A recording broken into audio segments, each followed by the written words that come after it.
로봇 하드웨어 개발 기사 필기, 핵심만 확실하게 아맞다 아카데미입니다.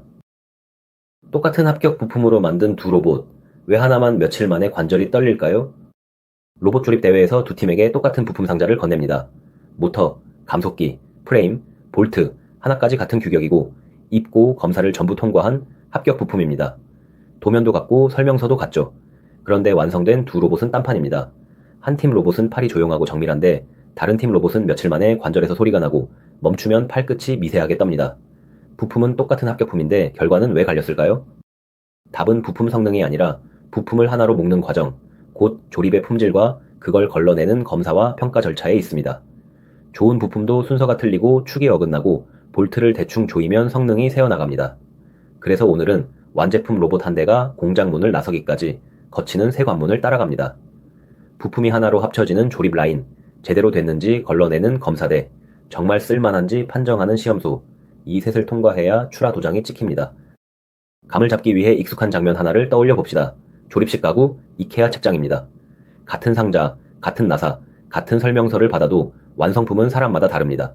어떤 책장은 벽에 딱 붙어 튼튼한데 어떤 책장은 살짝만 밀어도 대각선으로 흔들리고 문짝이 안 맞죠. 부품 불량이 아닙니다. 조립 순서를 지켰는지, 바닥 수평을 맞췄는지, 나사를 적당한 힘으로 조였는지가 결과를 가릅니다. 로봇 조립도 규모만 클 뿐 원리는 같습니다. 첫 관문, 조립 라인입니다. 조립은 부품을 붙이는 노동이 아니라 문서를 읽고 순서를 지키고 힘을 관리하는 정밀 작업입니다. 여기서 어긋난 오차는 뒤에서 아무리 검사해도 되돌리기 어렵습니다. 조립에서 가장 먼저 챙길 것은 손이 아니라 문서예요. 무엇을 보고 조립하는지부터 정리해 봅시다. 조립대 위엔 보통 두 문서가 놓입니다. 조립도와 BOM, 부품표입니다. 요리에 비유하면 조립도는 순서가 그려진 레시피 삽화, BOM은 장바구니 목록이에요. 조립도는 어떤 부품이 어디에 어떤 관계로 어떤 순서로 결합되는지를 보여주고 BOM은 품번과 수량을 계층으로 정리한 목록이라 어떤 부품이 몇 개 들어가고 그게 다시 어떤 하위 부품으로 되는지를 알려줍니다. 여기 함정이 있어요. 부품의 치수 공차는 조립도가 아니라 부품대, 볼트를 얼마의 힘으로 조이라는 토크 값은 작업 표준서에 적혀 있습니다. 문서마다 담는 정보가 정해져 있다는 걸 헷갈리면 안 됩니다. 조립의 대원칙은 기준부를 먼저 고정하고 아래에서 위로 쌓는 것입니다. 베이스를 단단히 고정해 기준을 잡고 관절과 링크를 하부에서 상부로 적층한 뒤 배선을 정리하고 마지막에 원점을 설정합니다. 책장으로 치면 바닥판을 수평으로 놓고 기둥을 세운 뒤 선반을 올리는 순서죠. 위쪽 선반부터 덤비면 기준이 없어 전체가 틀어집니다. 로봇도 상부 모듈을 먼저 붙여놓고 나중에 베이스를 맞추려 하면 누적된 어긋남을 감당할 수 없습니다. 조립에서 가장 많이 나오는 함정이 볼트 체결입니다. 토크렌치로 관리하는 토크는 사실 목표가 아니라 간접 지표예요. 진짜 원하는 건 볼트가 부품을 눌러주는 힘, 충력인데 직접 재기 어려우니 돌리는 힘인 토크로 대신 관리합니다. 병뚜껑을 떠올리면 쉽죠. 적당히 조이면 잘 닫히지만 끝까지 힘 자랑하면 나사산이 뭉개지거나 병 입구가 깨집니다. 결정적인 오해가 있어요. 볼트가 자꾸 풀리니 더 세게 조이면 되겠다는 생각인데 과체결은 풀림 대책이 아니라 나사와 부품을 파손시키는 원인입니다. 더 세게가 아니라 정확하게가 핵심입니다. 문서마다 담는 정보가 다릅니다. 조립도는 결합관계와 순서, BOM은 품번과 수량 계층, 부품도는 치수와 공차를 담습니다. 볼트 토크 값처럼 작업 방법과 조건을 규정하는 건 작업 표준서의 몫이에요. 조립대는 어떻게 붙는지는 있어도 얼마의 힘으로 조이는지는 없습니다. 그러니 정답은 D입니다. 일막의 심장부는 모터와 감속기의 결합입니다. 로봇 관절은 모터에 하모닉 드라이브 같은 감속기를 붙여 힘을 키우는데 이 둘을 얼마나 정확히 맞춰 붙이느냐가 관절 품질을 좌우해요. 두 척도가 나옵니다. 동심도와 직각도입니다. 동심도는 모터 축과 감속기 축의 중심이 한 선 위에 있는 정도, 직각도는 결합면이 축에 얼마나 반듯하게 직각인지죠. 두 파이프를 잇는다고 생각해보세요. 중심이 어긋나거나 이음면이 비스듬한 채로 억지로 조이면 겉은붙어도 속에서 계속 부담이 걸립니다. 이 결합이 나쁘면 백내시가 커지고 진동이 늘며 수명이 짧아집니다. B팀 로봇이 며칠 만에 소리를 낸 것도 이 지점을 놓쳤을 가능성이 큽니다. 부품 하나하나는 도면 공차 안에 들어와도 여럿을 이어붙이면 작은 오차들이 한 방향으로 쌓일 수 있습니다. 이게 공차 누적이에요. 블록 쌓기를 떠올려 보세요. 블록 6개가 각각 아주 조금씩만 두꺼워도 다 세우면 꼭대기는 눈에 띄게 높아집니다. 로봇도 관절과 링크를 여러 단 이으면 팔 끝에서 오차가 커집니다. 대책은 셋입니다. 기준을 하나로 통일하고 직으로 위치를 잡고 체결 사슬을 짧게 만드는 겁니다. 흔한 오해는 조립이 좀 틀어져도 소프트웨어로 보정하면 된다는 건데 고정은 계통적 치우침을 어느 정도 당길 뿐 헐거움에서 오는 산포까지 없애진 못합니다. 기계적으로 잘 맞추는 게 먼저예요. 지그와 픽스처는 부품을 항상 같은 위치에 같은 자세로 물어주는 받침 틀입니다. 목공에서 나무 여러 개를 같은 길이로 자를 때 매번 자로 재는 대신 스토퍼를 대고 밀어 자르죠. 그 스토퍼가 지그의 역할이에요. 사람이 눈대중으로 맞추면 편차가 생기지만 지그로 위치를 결정하고 구속하면 100번을 조립해도 같은 결과가 나옵니다. 이렇게 얻는 게 반복성입니다. 다만 지그가 부품 자체의 물성이나 공차를 바꿔주는 건 아니에요. 위치를 잡아줄 뿐 헐거운 부품을 정밀 부품으로 둔갑시키진 못합니다. 부품을 다 쌓았으면 배선, 케이블 하네스 차례입니다. 로봇은 관절이 계속 움직여 선이 그 움직임을 견뎌야 해요. 첫째, 굽힘 방형 확보. 정원 호스를 급하게 꺾으면 그 자리가 접혀 물이 안 흐르고 갈라지듯 케이블도 급하게 꺾이면 내부 심선이 끊어집니다. 둘째, 움직이는 관절엔 여유 길이인 서비스 루프를 남기고 케이블이 쓸리지 않게 궤적을 잡아 고정합니다. 셋째, 굵은 전류의 동력선과 미세 신호의 신호선은 나란히 오래 붙이지 말고 분리해서 배선해요. 동력선 잡음이 옆 신호선에 섞이면 센서 값이 흔들리니까요. 일막의 마지막은 전원을 넣기 직전 점검입니다. 조립을 마쳤다고 바로 전원을 올리면 안 돼요. 새 가전을 사면 플러그를 꽂기 전에 코드가 벗겨지지 않았는지 보는 것과 같죠. 전원을 넣지 않은 상태에서 먼저 확인할 건 셋입니다. 절연이 됐는지와 단락, 즉 합선은 없는지, 극성을 반대로 꽂진 않았는지, 움직이는 부위가 부딪히는 기구 간섭은 없는지. 여기 순서 함정이 있어요. 실제로 모터를 돌리는 구동시험이나 제어 개인 튜닝은 이 무통전 점검을 통과한 뒤 전원을 넣고 할 일입니다.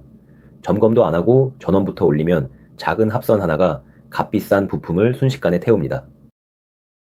조립이 끝났으니 둘째 관문, 검사대입니다. 아무리 조심해도 사람과 기계가 하는 일엔 편차가 있어요.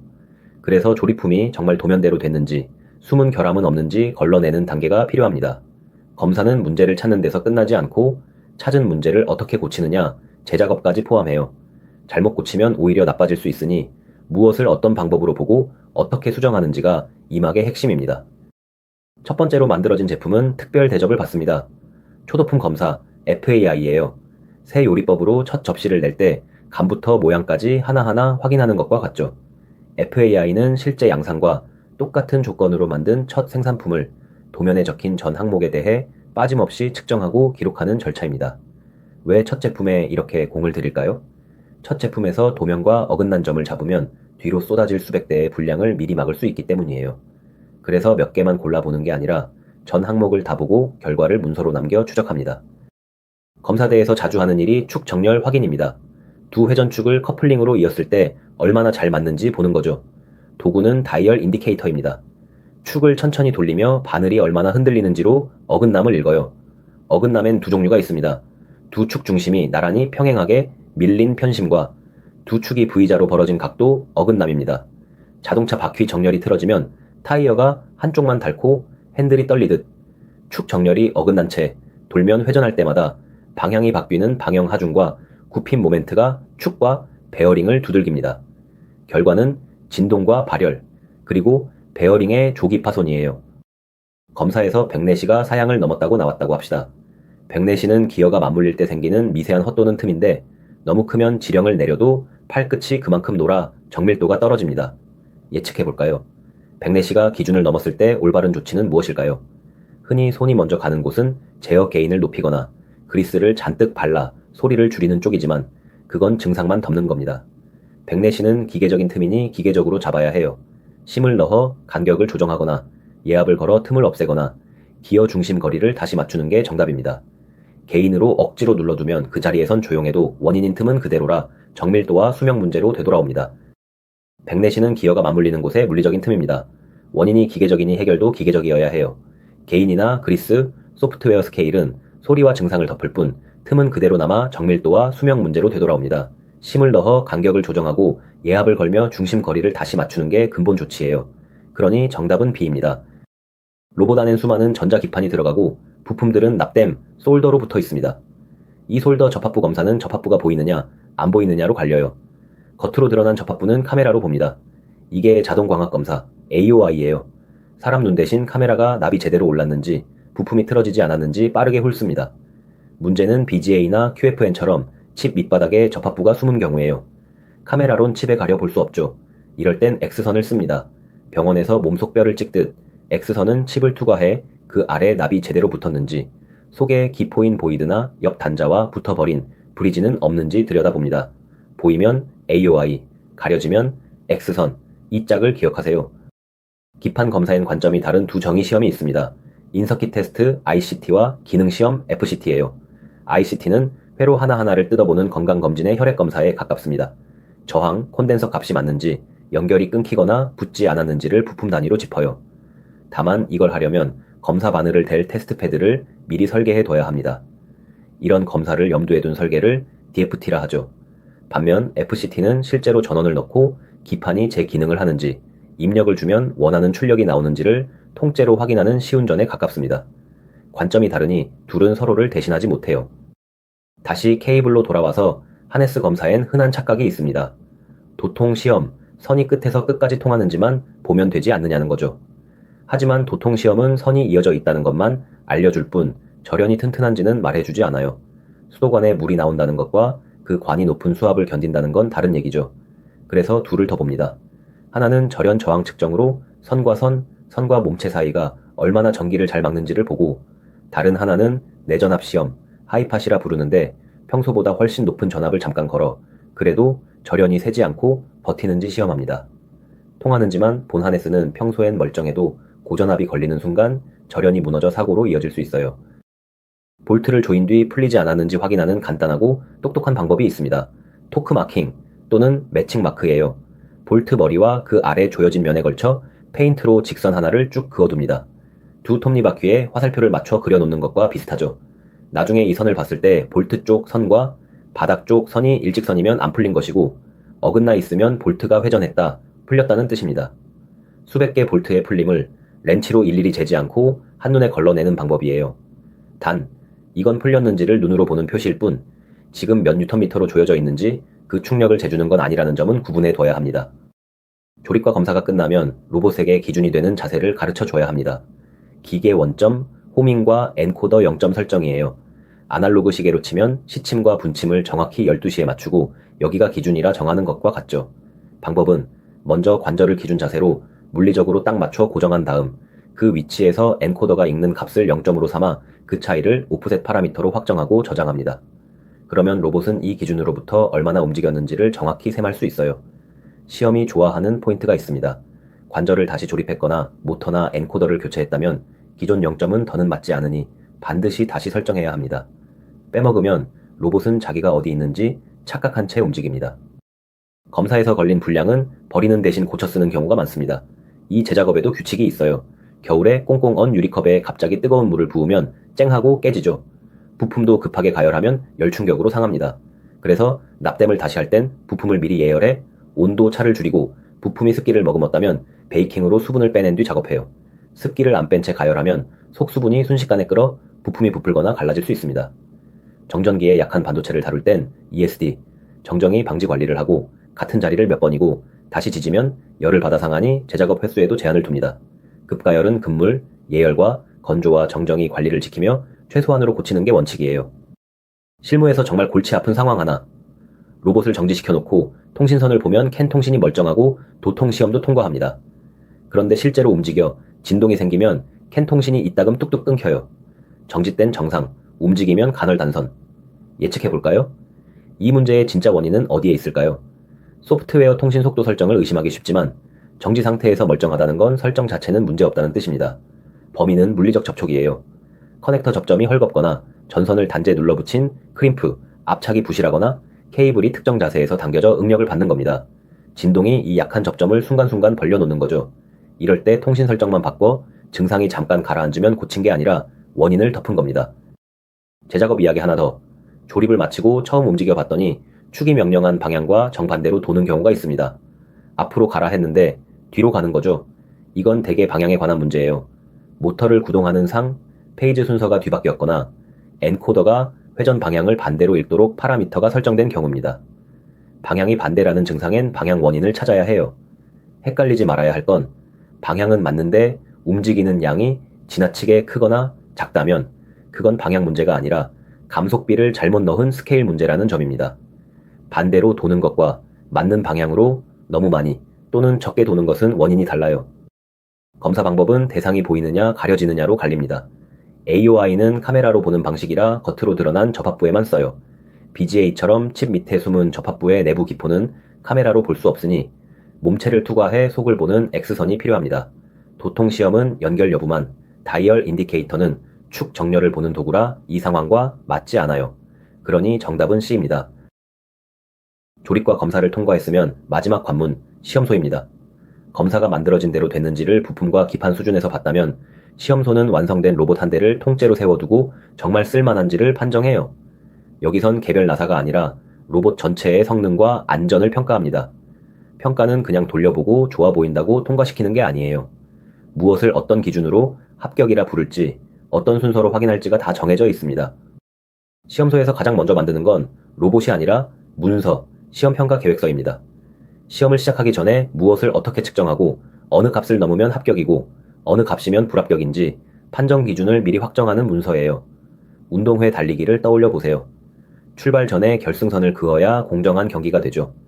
뛰고 나서 도착 지점에 맞춰 긋는다면 의미가 없습니다. 시험도 결과를 본 뒤 합격선을 정하면 잘 나온 쪽에 맞춰 기준을 무는 자기 합리화가 돼버려요. 그래서 착수 전에 합격 판정 기준을 못 박아두는 것이 시스템 평가의 출발점입니다. 이 문서가 있어야 뒤따르는 모든 시험이 객관적 근거를 가져요. 평가엔 헷갈리기 쉬운 두 단어가 있습니다. 검증과 확인이에요. 검증은 규격대로 제대로 만들었는가를 묻습니다. 도면에 관절 속도를 초당 몇 도라 적었으면 정말 그 속도가 나오는지를 규격과 대조하는 거죠. 확인은 한 발 더 나아가 애초에 올바른 것을 만들었는가, 실제 사용 목적에 맞는가를 묻습니다. 집을 짓는다고 해보죠. 도면대로 벽을 세우고 치수를 맞췄는지 자로 재는 게 검증이라면 그 집에 사람이 실제로 살아보니 편하고 목적에 맞는지 보는 게 확인입니다. 도면대로 완벽하게 지었어도 애초에 설계가 사용자 필요와 어긋났다면 검증은 통과해도 확인은 실패해요. 규격 준수가 검증, 목적 부합이 확인입니다. 시스템 평가는 한 번에 전체를 시험하지 않고 계층을 밟아 올라갑니다. 순서는 단위, 모듈, 통합, 인수예요. 가장 작은 단위 부품을 먼저 시험하고 모은 모듈을 시험하고 합친 전체를 통합 시험한 뒤 마지막으로 고객에게 넘기는 인수 시험을 합니다. 건물 중원 검사를 생각하면 쉬워요.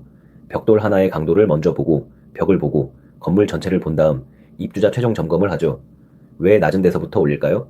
결함은 낮은 계층에서 잡을수록 싸고 쉽게 고치기 때문입니다.